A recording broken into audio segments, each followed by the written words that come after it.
Marco's Podcast. It's the greatest mattress industry podcast on the planet. Wait, isn't this the only mattress industry podcast? It really was good to see Chicken Stanley again yesterday. Yes, it was. I mean, he started off at Nationwide when we gave the Rocky, the fight you're in, the 5 fights you're in, have to win speech. Remember how cute he was? He was just this little baby chick. And then he disappeared, and now he's back, and he's part of a photo shoot. Yeah. You know, Nationwide, number one, I just so miss like live events and being there with my friends. But what I love is exploring what Nationwide does deeper, especially on their website. And I was just thumbing through there to continue to like extract like the value that they give to their members. And I came across this really cool story about Matt Smith, who owns Snooze Mattress Company in Pueblo, West Colorado. And it was a reminder about some of the things at Nationwide that we don't always talk about.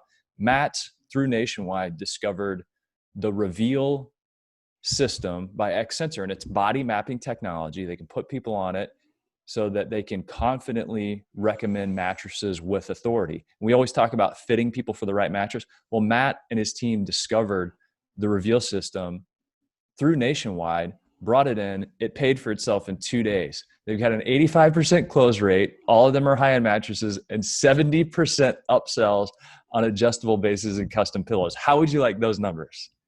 I would like them a lot, especially if all it took was for me to go to a Nationwide event and discover that. You know, it's just when you're walking a floor and you see something like that, that's the only kind of, it's only those experiences, Kinsley, where you can like find the unexpected, right? You're walking down the aisle and you see something over there and you're like, what is that? And you like, go check it out. And then it turns out it's like this little piece of gold that you did not anticipate running into. So that's what happens at Nationwide events. So you got to stay engaged. You got to stay connected to them. Yeah, very cool story. Great job to Rob Stott and Amy Kroom for putting together these member stories. I love reading them. And great job to Matt and his team for taking something, implementing it, and seeing the results, especially since it paid for itself in 2 days. That's pretty clutch. And another thing that's really clutch is whenever you can have people pay for something in way less than 2 days. And that's what you're able to do with Podium. So with Podium, which is our new sponsor, we're super excited about them. With Podium, we talked about we're going to actually talk about this on this podcast coming up with John Byrne. You win in the transitions. And what do we mean by that? If you and I are running a relay and I try to hand you the baton and I screw it up and it drops, what happens? We lose the race. You win in those transitions. And one of the transitions that's ever apparent with Podium right now that they're solving is the transition from I'm leaving the store, but I'm very interested in the product. Maybe I need time to think about it. Maybe I'm going to shop around. Now your salespeople are able to text message a customer right then and there with all the information about the products they're interested in with a payment link. Because you're probably like me. Once you walk away, the odds of you going back are pretty low. But that doesn't mean you're not interested. You're just going to kick the can down the road and not make the purchase. You can't ignore a text message. And if they make it that easy to pay for it right then and there, it's just mind-blowing. And it's not only that, because Podium is the ultimate messaging platform and people want to communicate right now. They do. And it's not about how you want to communicate. It's about how your customer wants to communicate. And a lot of people like to text. You know, it drives me crazy. Sometimes people are like texting or emailing. And I'm like, pick up a phone. You know, sometimes you got to pick up, but people don't want to do that. They want to text. And so Podium makes it super easy to do that. So I think that's cool. And yes, if I'm walking out into the parking lot or I'm at lunch with my wife, we've been shopping, we looked at mattresses, and then I get a text message that says, hey, remember that bed you just saw? Just don't waste your time. Like, life's too short. Click this link and just buy it and we'll send it to your house. That would be really cool for me. That would be a great experience. So John's talked to us, Kinsley, a lot about that experience. He's talked about taking the online offline or the offline online, but capturing them in the shopping phase, making the experiences great, making sure transitions are there. And that's exactly what they do. So everybody go check out podium.com/Kinsley. Dose, D-O-S. Dose. Podium.com/dose. Don't type Marcos. Just head over there, because here's the deal. The starter system that Podium has right now allows you to use messaging right away. So you can enter some quick details. You don't have to put in your business credit card and sign up that way. You can start using it for your business right away if you go to podium.com/DOS, DOS. How much will that cost you, Kinsley? It doesn't cost anything. You just What? go over to you just don't have to pay anything. It's free? FREE. With Dos Marcos listeners. Go check it out. You know, I had a great day in Northwest Arkansas, so, you know, I'm moving there soon. So I like going, coming into town and like checking things out. But it was great because I got to spend the day with you, Kinsley, and you and I haven't been in the same room in a long time. It was strange. I mean, I thought it would be more strange than it was because I hadn't seen you in a long time in person, but we see each other every week. And so we're able to keep up with each other. And it's just like an old friendship should be. If you haven't seen somebody in 6 months, you should get in the same room and pick up right where you left off. But we really haven't let that lapse. Like the baton keeps getting passed back and forth. But I tell you, the weirdest thing that happened yesterday was when you and I sat on a man's front porch. His front porch kind of doubles as a business. And we were surrounded by all these tchotchkes and a $60,000 bronze statue of Bill Haley. You say tchotchkes. I call them antiques. The guy was selling antiques. They weren't tchotchkes. And so we're sitting there on his porch that clearly was set up for playing music. You and I'm playing guitar. You're playing harmonica. And the guy pulls up to his house. And we ended up playing music with him. Well, what was so funny, we were doing a photo shoot for some stuff that we're working on. So Kinsley and I were taking pictures, and so the photographer says, and we're kind of like, oh crap, you know, this guy is home and we're on his front porch, but it's a store. I mean, in all fairness, but a really cool space. And so the photographer goes, I'll handle this. So he goes up to the guy, and the guy's coming in, he's getting his keys out, and he's going to unlock the door, and he says, hey, I'm sorry, but we kind of thought that would be okay. And are you fine with it? He said, yep, I'll be right back. I got to get my guitar. So he came back out with us and sat there and played music with us. So it was pretty cool. And I'm like, Kinsley, hurry up, play a song with this guy. We're paying these photographers by the hour. We ended up playing, I think it was like a Hank Williams song together, singing it and playing it together. This guy's name was Jerry. And I'm like, I'll be back, Jerry. Like, I'll be back for your jam session. So it was super fun. And we're kind of having a different time of jam session today. We're jamming with our friend, John Byrne, VP of Retail and Emerging Channel Marketing with TSI. That's Tempur Sealy International. John, thanks for hanging on our front porch here and jamming with us. Tell us what's going on with you these days and with TSI. Thanks for having us, guys. Super exciting times. As you know, we're living in this unprecedented marketplace post the pandemic. Business is jamming, as you started saying. So doing our best to navigate these waters and help our retailers, you know, extract as much business and growth as they possibly can. So busy times here at TSI. There are a lot of really smart people at TSI. I know them, and I know behind the scenes there are many I haven't met yet. Tell me, have you encountered anyone out of all the brain trust that's there under roof who said, yeah, I could have predicted that on the heels of COVID, mattress business is going to boom? Not a single human being. I'll tell you, starting with our CEO, Scott Thompson, you know, he said, you know, I have predicted many things well in my life, but this one, you know, it just didn't score in my book. And are you telling me that Roosing didn't nail that, John? Come on, Roosing's a smart guy. He had to have known. In a moment of humbleness, Steve will tell you that he couldn't have predicted it. You know, we did try to stay very nimble. The strategy was called optionality. You know, every week was different from the following week, but we didn't have a navigation course. We didn't have a prediction. In fact, if there was a prediction, it was a doomsday type of a scenario, if anything. So no, the answer is no. It's been a pleasant surprise, although a different type of headache if you think from a manufacturing and our teams in the plants are going through right now. Well, John, it's one of those times where there's been a lot of conjecture, and people are making guesses about what's going to happen next, what's happened so far that's going to stick.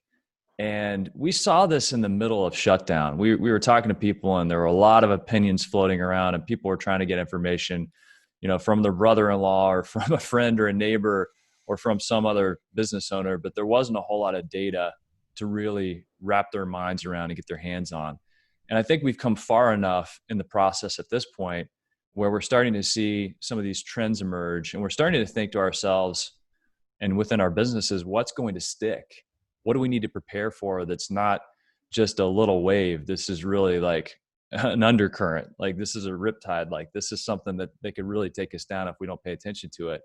What give us some of the highlights, because you've gathered up research, and that research is going to be presented. We'll tell you where you can get closer in touch with that research that TSI is doing coming up. But give us some of those headlines that float around your building about what these trends are, what's changed permanently, and some of the data that you've gathered up. So our approach was, in this moment of uncertainty, was, all right, let's start to figure out what we know before we start trying to decipher what's going to come down the pipeline.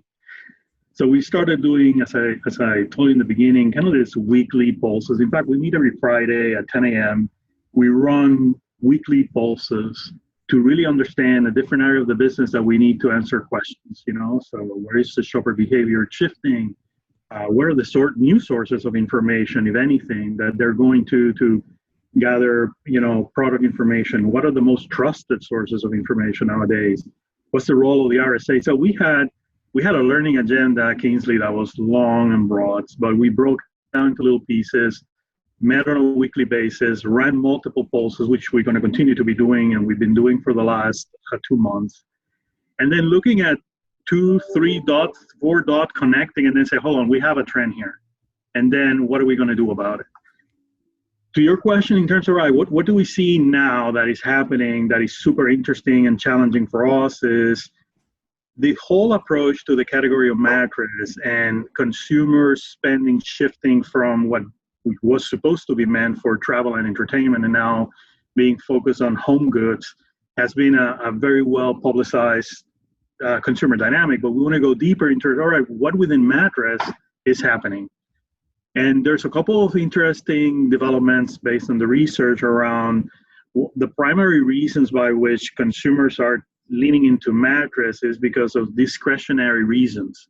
That is different from what we had pre-COVID, which is basically my mattress broke down and I don't have a discretion about it. So non-discretionary reasons used to be the majority of the factors driving it. But now we see more consumers deciding to look for better quality sleep because either I'm looking for health and wellness reason, or I want to maximize my sleep.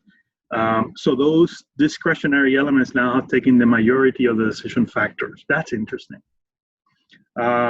We continue to peel the onion, and we see that the average spend has also increased dramatically. So in the last 3 months, the average intent spend has gone almost 15%. If you look at it by bandwidth, consumers, a quarter of them are willing to spend $2,000 or more in mattress. So you have more consumers bringing into home goods their spend, willing to spend more. And not only that, if you look at by segments, we have consumers that are what we call, I share with you our segmentation, we call it sleep maximizer. Those are the highest value, more engaged shoppers when it comes to sleep. And it's the single fastest growing segment. So not only more people are coming into mattress and willing to spend more, but they're seeking more knowledge and better quality in the mattress that they're going to purchase. So those are all very favorable market conditions, just to start talking about some of those. So John, okay, I want to unpack that a little bit. So the average price, you're saying, has gone up in terms of a consumer giving consideration to the bed, right? Right. So you're saying it's $2,000 now? Well, the average went up from $1,200 to about $1,400. Okay, so a couple $100. Right. Which is material. I mean, that's okay. So why do you think that is? I mean, the obvious, because I don't see a lot of people, maybe you do, you probably have your finger on the pulse of it much better than I do, but I don't see a lot of retailers changing up the messaging where it is about health, it is about living your best life, it is about, I don't see a lot of that. So if that's not happening, then how are they arriving at that decision? Is it just COVID and all the things in the news about health and sleep? And do you think that's what's doing it? Like, what do you attribute the growth of that to? Well, that's a great point. I think what we're focusing now as a so what of that development is how can we help retailers realize that they're leaving money on the table by promoting their under $1,000 products in such an intense level. When you have a consumer walking to your door, willing to spend more, willing to know more, and willing to trade up to a higher ASP. So I think at the beginning was, hey, we're opening the doors, let's sell what sells. We'll figure it out. But I think now, based on these new trends, I think there's an opportunity for retailers to sharpen their focus, work with their RSAs, and help their shoppers trade up to a higher quality sleep. That's the main reason they're walking to their doors in the first place. This is a good point for us to pause on for a variety of reasons. Quinn, you and I and many others in the mattress industry have been beating this drum for years. And we've been saying we have to make sleep the third leg of the health stool, and we have to have mattress products firmly and directly connected to delivering better sleep. It seems obvious. It seems like we're just politicians staying on message, but if people are spending their discretionary income at this point on a mattress, and to John's point, the data suggests that they're called sleep maximizers, meaning they are trying to find better sleep and they're choosing to put their money toward buying a mattress. This might be an example of success and traction in the direction we've been trying to push the industry, push the messaging for quite some time. John, what would you say to that? Does that seem to jive? You nailed it. I will only add one word to what you just said, Kinsley. They're looking to buy the best possible mattress. That's what defines this segment that's their requirement. So totally. And I think if we can change the lens by which we look at the back half and help our retailers deliver through assortment, RSA training, education, and even messaging and communication in their advertising, I think we're going to have they're going to be able to unlock more growth at what they're currently experiencing. You guys both made me think of something. So fill in the blank. And Jen, I don't know how much of your research, and I love that you're basing a lot of it in research, and I love your snapshots weekly. You're pulling 200-300 people. I love that. That pulse, kind of like pulse research. I think that's so smart. But you guys, I want you both to answer this. So two schools of thought from an RSA's perspective, because back in the day, John Beggs took over Sealy and he did some really smart stuff. I think he was a little bit before his time, but he discounted the retail salesperson in terms of their influence on the shopping and selling process. And you can't do that because the RSA is a huge part of what happens in our business. So having said that, and Kinsley, you and I have been champions of the RSA, having built Sleep Geek together, that was completely built for them. But think of this, RSA's perspective.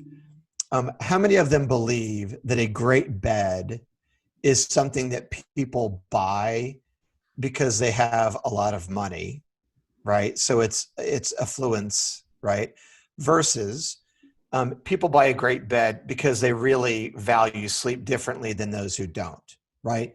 My thinking is most RSAs make it about the money that the consumer has when they come in, the kind of car that they're driving, instead of understanding or appreciating the fact that it's really not about that. It really is about what person values sleep different. Because if they really believe that, they're asking different questions. John, react to that comment, would you? It's all about asking questions. So you nailed it. It's when they come in store, how can you find smarter questioning to understand two things? Where are they within their journey? Because one of the findings that we have found in these pulses is that they're walking in much, much more educated and prepared on what they want than they used to be pre-COVID. But secondly, understand how to help them in a more customized, boutique, personalized way, get them to that better sleep solution, the best sleep solution. One of the things we're just talking about drivers of choice nowadays, RSA quality is coming as the number 2 biggest factor for conversion.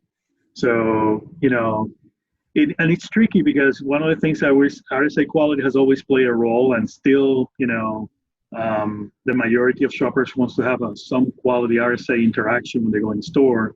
But it's about finding that delicate balance of, being assisted and then also respecting their privacy.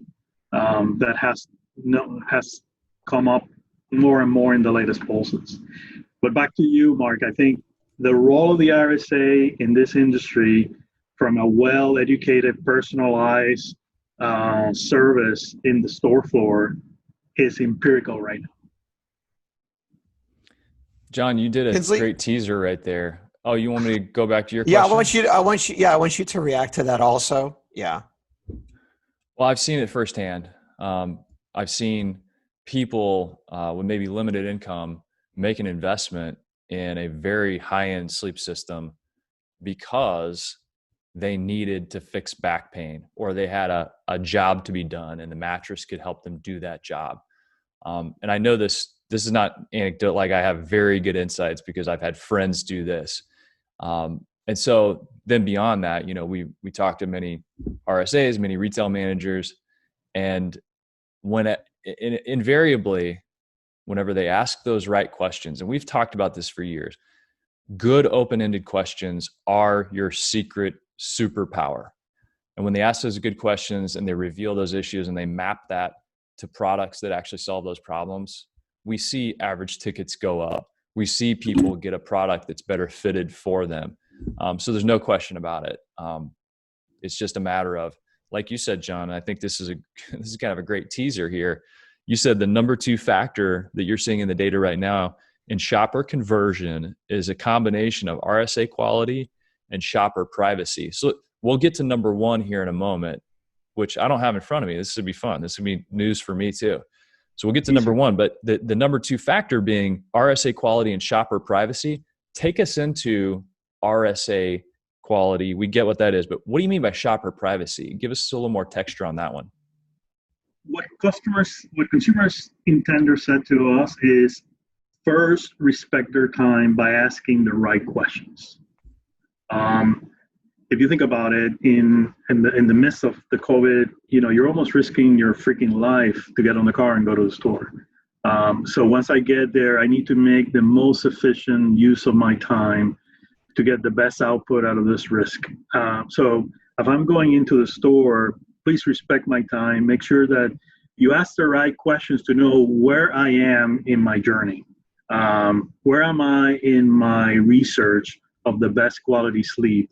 And then build from there. Don't take me backwards with very basic foundational sales manual type of questioning and answers versus a more customized, personalized. My team, one of the tools that we're going to be rolling out in this upcoming virtual event is going to be, how can we help the RSAs consultative techniques? How can we help them be more of a personalized problem solver? And in fact, it goes down to the brass tactics of what type of questions you need to ask based on the learnings that we're getting from these surveys. How can you provide industry and product education, but especially not from your own voice, but provide me with trusted resources? I don't know whether it's through reviews or third-party data that allows me to educate myself on why this is the best mattress. Keep in mind, they don't mind spending the money for the best mattress, but they're still uncertain, am I getting the right price? And is it indeed this the best mattress? So you have to address that level of uncertainty in your selling story. And then lastly, make sure that whatever you recommend, as I said, is personalized to their sleeping habits, their sleeping needs. So it feels like what you're putting forward is like a glove in a hand. It just fits exactly my needs. John, take us into that first part again. This is a really good place to kind of go back and add a little more flavor to understanding where the consumer is in their journey. So many times RSA might be sitting in an empty store for a long period of time. They see somebody, they want to go talk to them. They've got so much to say potentially. What are some of the questions that an RSA could ask to understand where the consumer is in their journey? How might they open up that conversation to really get some of the detail that would help them understand where they're at in the process? So the journey breaks down in 5 different stages, and we have questionings that helps you probe where they are within that journey. They could be that they're very early, still in the trigger stage, although that was more in a pre-COVID world. Right now, they go in already in a very active evaluation stage. So they're much more informed. They already probably have their top 5 brands that they would like to go into a deep dive, understand features and benefits. And they might only want just to have the multi-sensorial experience of trying the product. And if it is so, let's just make sure you deliver on what their needs are at that particular stage versus starting the education from point zero. So our team has unique probing questions for each of the different stages within the journey in a very simple, fast way that in a few minutes you can assess where they are and how can you start adding value from that point forward. We're talking with John Byrne, Vice President of Retail and Emerging Channel Marketing with TSI, Tempur Sealy International. And John, thanks for sharing all the data and giving us some of the play-by-play that needs to go along with that so people can understand what are some of these trends that are emerging that are going to stick. And one of the things you talked about was the number 2 factor in shopper conversion is combined experience of RSA quality and shopper privacy. But we didn't get to number 1. So what is the number 1 factor that you're seeing in shopper conversion? It was a good teaser. It's actually ease of shopping. Ease of shopping is the number 1. Ease of shopping. Ease of shopping. It's all about the efficiency in the selection process. It's all about the speed of the checkout, as well as the convenience of delivery. So a very easy, seamless, efficient end-to-end process. Our team would, we were dwelling about this one. Ease of shopping has always been part of the top 5. It's interesting just to see it pop up as a number 1. And I think this correlated, the best way we could explain it, Kingsley, was correlated to this omni-channel world that we currently have been living in the last 90 days. Think about your experience when you go to Amazon. It's fast. It's you get the education, you get the product comparative tables, you understand, help you deselect. They already have all your information as a Prime shopper. You click through on your basket. They already have your address, your information, and it's easy and fast overall. So imagine that you've been having the last 90 days, thousands of those interactions. Suddenly your expectations heightens, and you expect that level of ease of shopping, regardless the shopping environment that you're currently walking into, whether it's brick and mortar or whether it's omnichannel. So that rewires your frame, and that is another of the challenges that we want to make sure that our retailers understand. The playing fields have changed. The wiring in the consumer minds around what constitutes ease of shopping has changed. You could never go back now.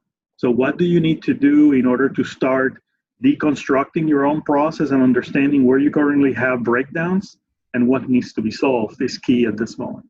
There was a podcast we did with a guy named Jesse Cole, and it was the first podcast to start out 2020. And if we want to go back to that, do you remember the beginning of 2020? Everybody's like, 2020, everything's in focus, vision, 2020 is going to be my year. And then in March, everybody was wiping with a coffee filter, right? Things kind of fell apart. But at the beginning of the year, we were excited. We were really excited to kick off the new year. And I remember this podcast we did with Jesse Cole. He wears a yellow tuxedo every day. He owns a baseball team called the Savannah Bananas. And they have grandma beauty pageants. They hold up babies in center field and play Lion King music. They have a breakdancing first base coach. They have parking lot penguins. And Jesse told us something that really stuck that I think applies here. He said, you win in the transitions. You win in the transitions. And so he realized that when people came from their house and went to the baseball game, it was a transition point. How could the Savannah Bananas win? So they created a playlist that people could listen to in their car that got them excited for the game and got them pumped up so they would be great fans whenever they got there. He knew that when they pulled into the parking lot, from the time they pulled in until the time their car was in its slot, it was a transition and they were losing. So what do? They brought in parking lot penguins to make it easier and direct people. These transitions, those are just examples of going to a baseball game, but these transitions exist within every retail environment, and there are probably many more of them. One of the transitions we've heard about lately is, what if somebody leaves your store but was very interested? Well, the transition there is, I want to give them information around the product that they were interested in buying and allow them to pay.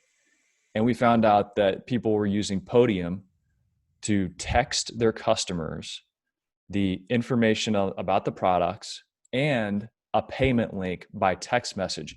Very easy to do, very seamless. They don't even have to come back to the store. All the delivery, all the scheduling can happen from there.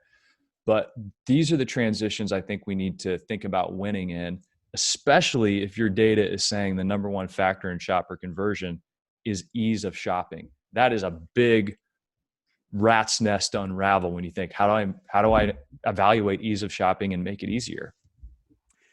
And the technology is out there.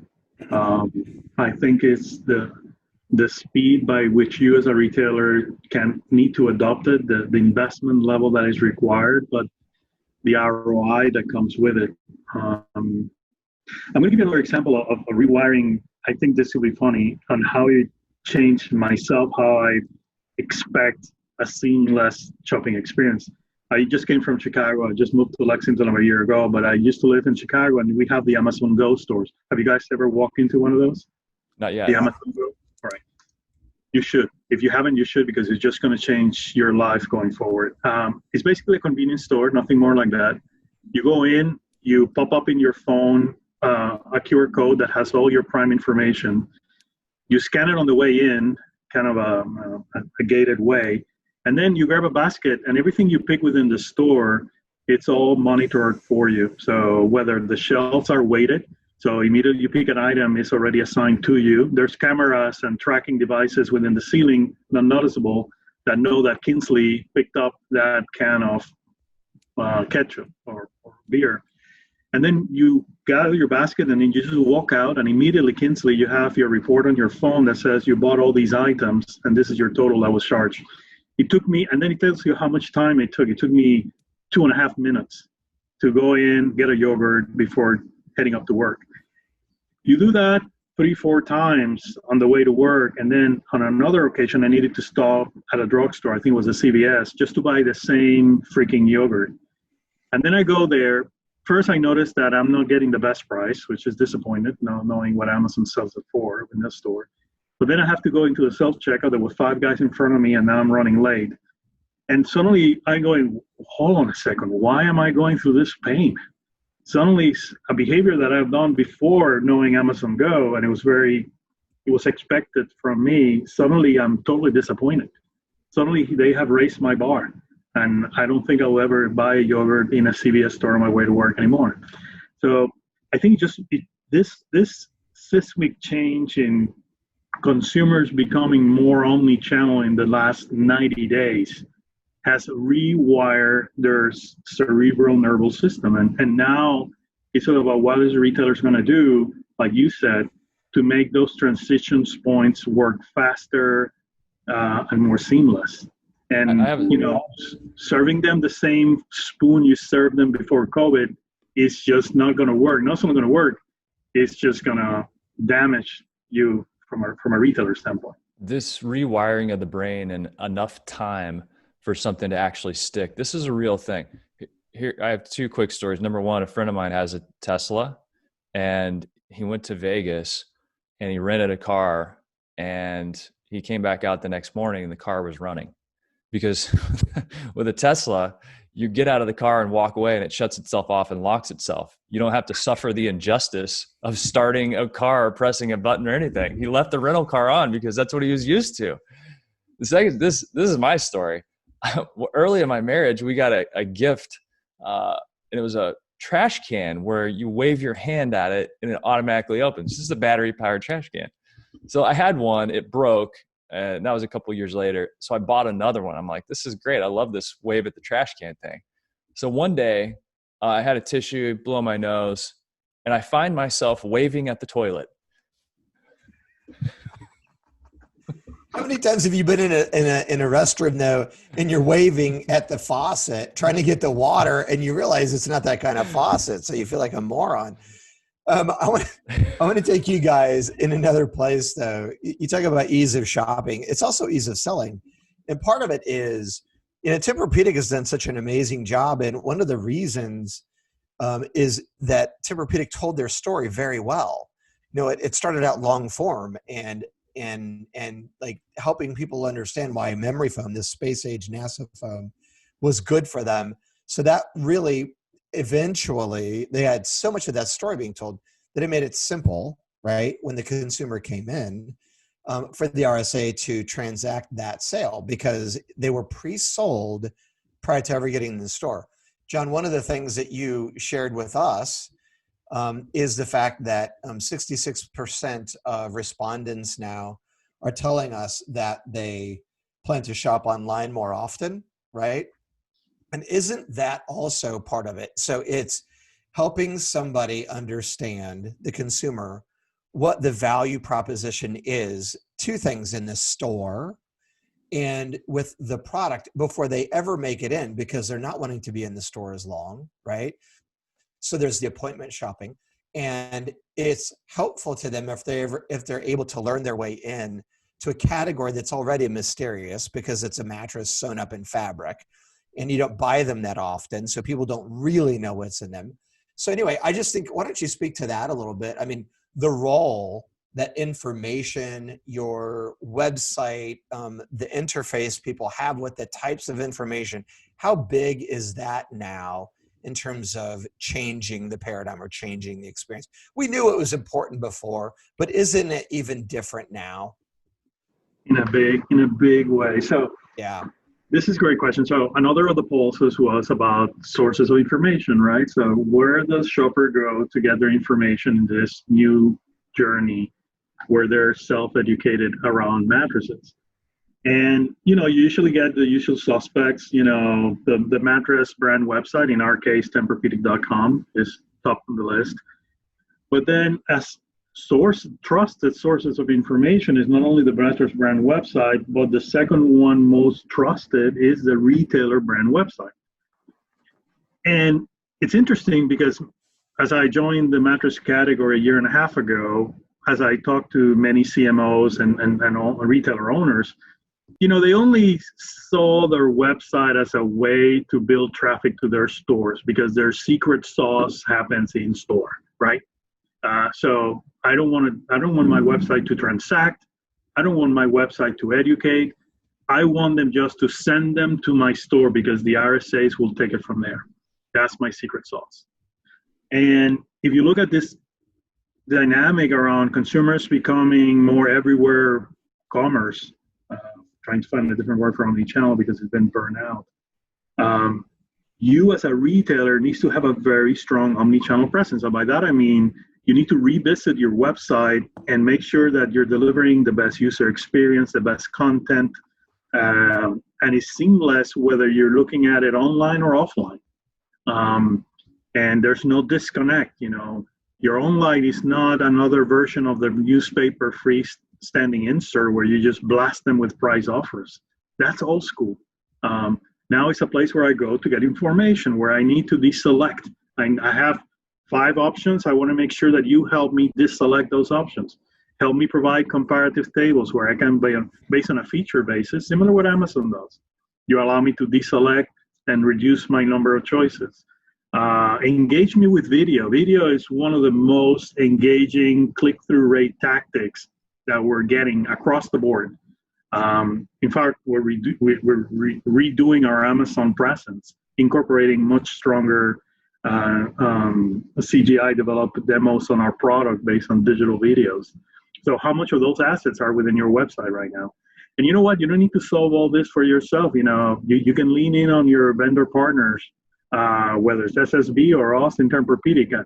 One of the things that, again, we're going to be rolling out coming now August 26th is going to be easy widgets that you can plug into your website to help them get bigger click-through rates, more education for your shoppers, and make your website work much, much harder than what it's been doing up to now.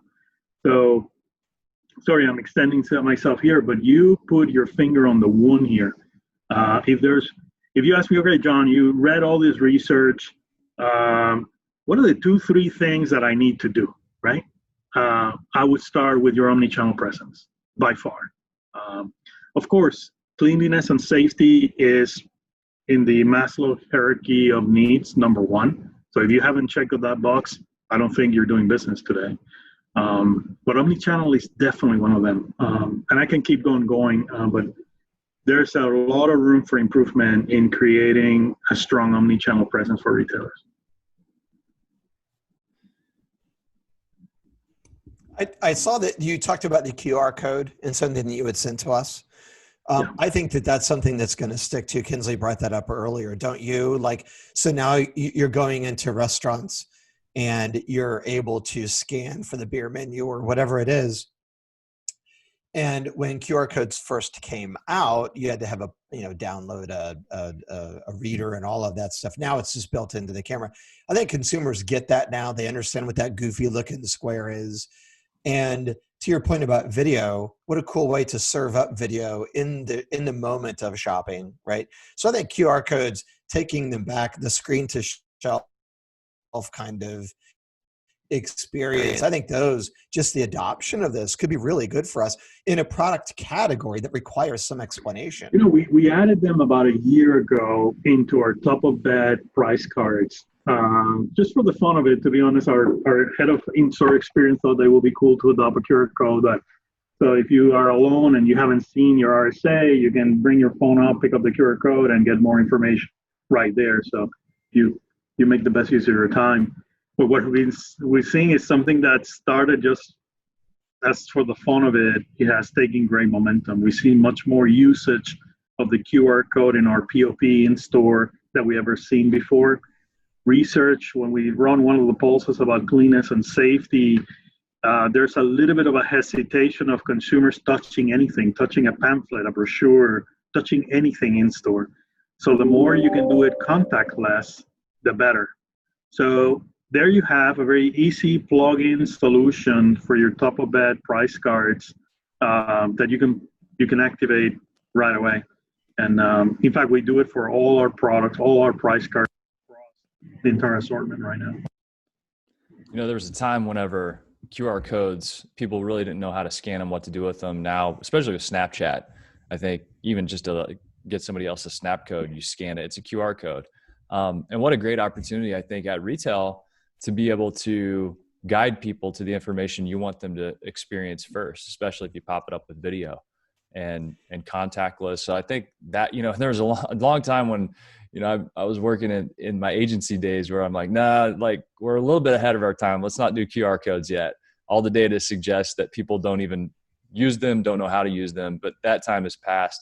And now that we're thinking contact free, and like you mentioned, Quinn, grabbing a menu on your phone and not having to have a menu that's been passed around from patron to patron whenever you go to a restaurant, it's pretty attractive. Kinsley, do you remember, were you with Leggett at the time we had ISPA and QR codes had just come out, or I had just discovered them? And so in my head, I was like, okay, we're going to, at ISPA, we're going to put QR codes in everything. And it's going to be really cool because no one knows what they are. And we're going to give them a little explanation on how to do it. Number one, download the app that you have to use to shoot the QR code. But then we had cool videos linked to everything. Were you there at that time? No, I don't think I was. That? Okay. Because if you were, you probably would have talked me out of it. Because the reality is, to your point, nobody had a freaking clue what the QR code was. And so they saw this thing, and then they're like, okay, download the. So what was required to actually bring that to life or see what it was about, you had to download the app, and the internet connection wasn't great in the building. So you're just kind of ahead of your time. Anyway, I think maybe 7 people, may have actually done it. We had gone through all this work, and we were so excited. It was so cool. Don Wright, I'll never forget, with Wright Global Graphics, came through, and he's like, what's that? And I told him, he's like, oh my God, we're going to put it on all of our wine bottles and do all this stuff. And anyway, it's easy to get excited, but now you can use them and they actually work. So being ahead of your time is not necessarily a good thing. Sometimes you can be so far ahead of your platoon that you get shot in the back. Yeah. You're a forward thinker, Quinn. You're a doer. And you're a guy that has his finger on the crystal ball and he's looking at what's in the future. You're just ahead of your time. Well, I'm easily excitable. I'm like a little kid, like waiting for Christmas. I see it. I'm like, oh my God, this is going to be incredible. And it is, like several years later. So all this to say, you were right. Thank you, Kinsley. I knew I was right.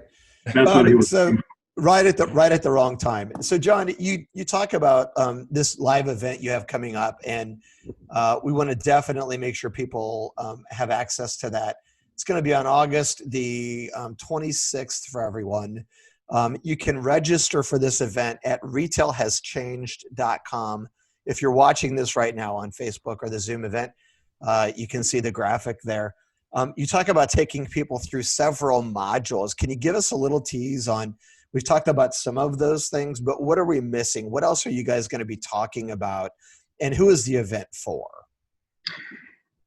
So the event came as a proactive idea from our weekly meetings, reviewing polls research. We said, oh my God, we're connecting new dots. There's significant new behavior here.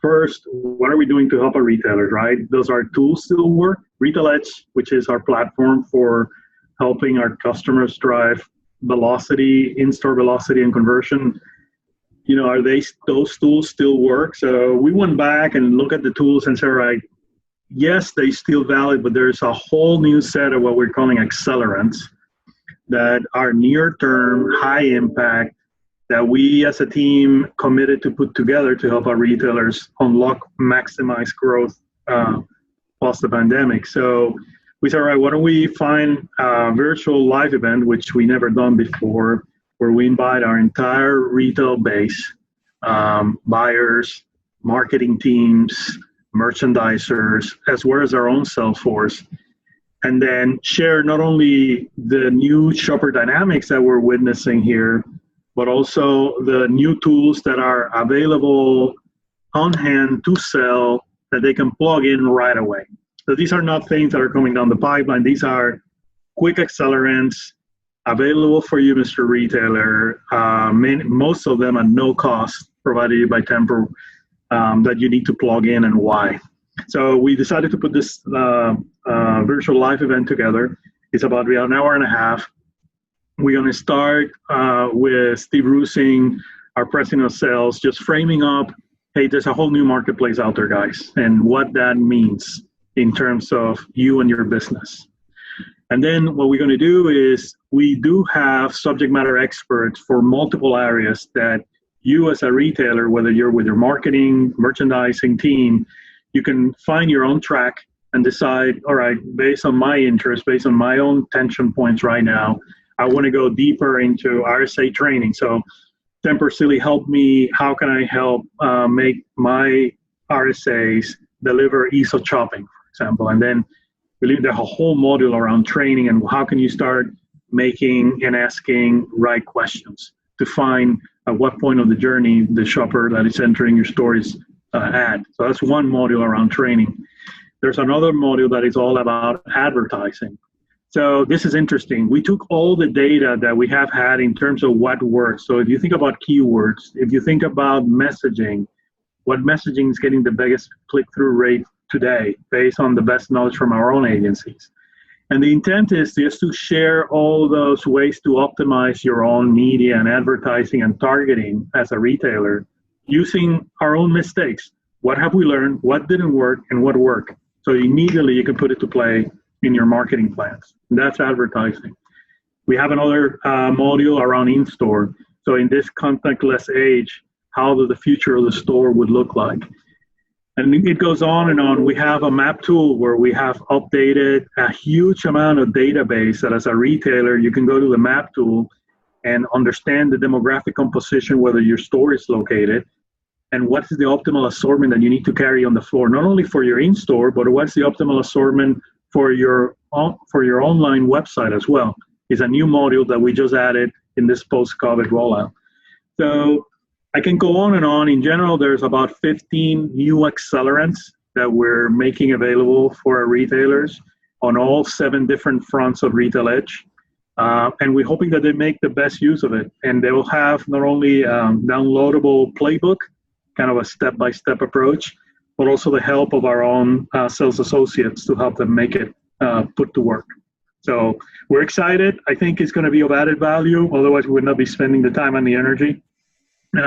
With the retailers that we have been able to share peek preview of the work, they were super ecstatic, and in fact they just wanted their entire team to take part of the webcast. So we feel we got something good, and we hope that your audience join us in that day as well. So real quick question before Kinsley's going to jump in. How many people do you think are going to be attending the live event on August 26th just to hear roosing versus learn something about the rest of that stuff? Well, roosing is quite, it's a celebrity in the industry. He's a draw. He's a draw, John. All right. I must say that 80-20. We just don't know which one is 80 and which one is 20. I mean, he looks sharp. I mean, that hair looks sharp. I mean, he's a celebrity in the industry, so he's But let's be very clear. Kinsley is number 1 with hair. Steve Roosing may be coming like a close second. So Kinsley, you're going to say something much more important. So I toss it back to you, my friend. That's debatable. Well, thanks, John, for number 1 for sharing the data, and just to kind of clean it up a little bit. This is not just a small sample. I mean, you guys really rounded up a robust sample size representative that tells us, hey, these aren't just a collection of opinions. This is not cherry picked. This is going to be real information that can be backed up statistically. So I think that's huge, number 1. And then, from a sign up standpoint, retailhaschanged.com is the URL. So people head over there, get signed up. I'm excited, for people to be able to anchor some of their thinking in that data that is more meaningful instead of a lot of the conjecture that's been out there. So, applaud you and the team at TSI for putting that together and helping people out. And I think that's what we're kind of thinking about as an industry right now. How do we continue to help each other out? Because there is an opportunity.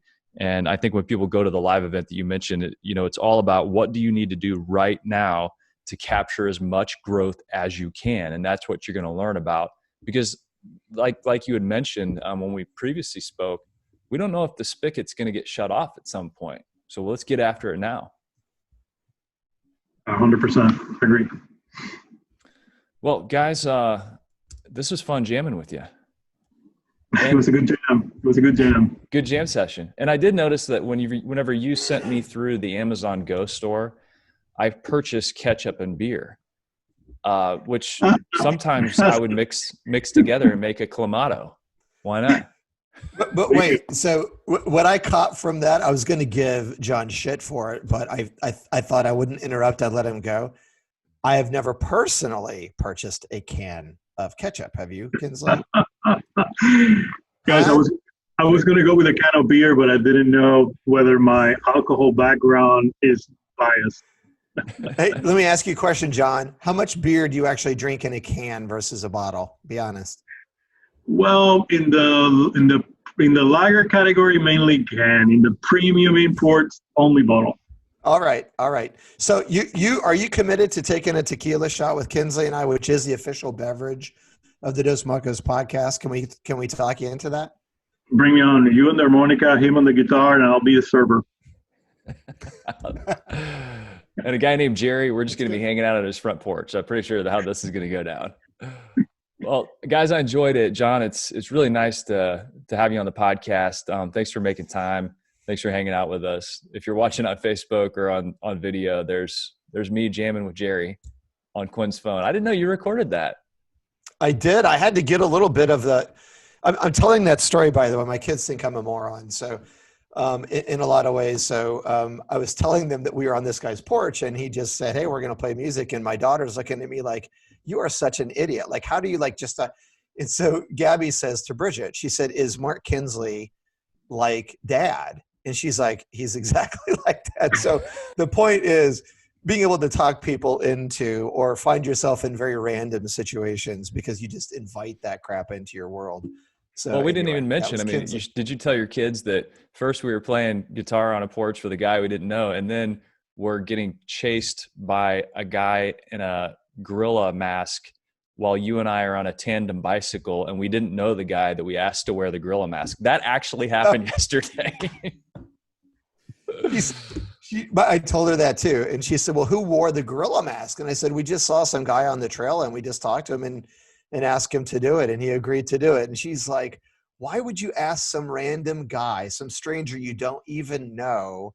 And so anyway, it's just. His name was Jesse, by the way. And he was with his Jesse. two buddies and they were hanging out, and we gave them social media gold because they were grabbing content of their friend Jesse running around in the gorilla mask. And it just all worked. Whenever this is all about the brand. This is what your kids need to understand. When you fly your flag, that's right. And it's a Jolly Roger, pirates are going to come get on your ship. What is our flag, by the way? Like moron? Is that the flag? Just the fun flag. It's the fun flag. The fun flag. All right, moron, fun. That's good. I like. My friend James designs flags. I'm going to say, James, design the fun flag for us. The fun flag for Dos Marcos. I like it. And we got John on board, and we're going to have tequila shots. John, you're awesome. The content, the information, fantastic. Love what you guys are doing to help your customers. We think that's a big deal. We're on board with you. Sleep is a big deal. It's not a dotted line anymore from the stuff that we have into the products that we sell. Our products change people's lives. The industry needs to embrace it more. Don't miss John at the live event, August 26th, retailhaschanged.com. Go check it out. What time is it? I mean, they can register in advance, but what time on the August 26th is it? Do you know? It starts at 11 a.m. Eastern time.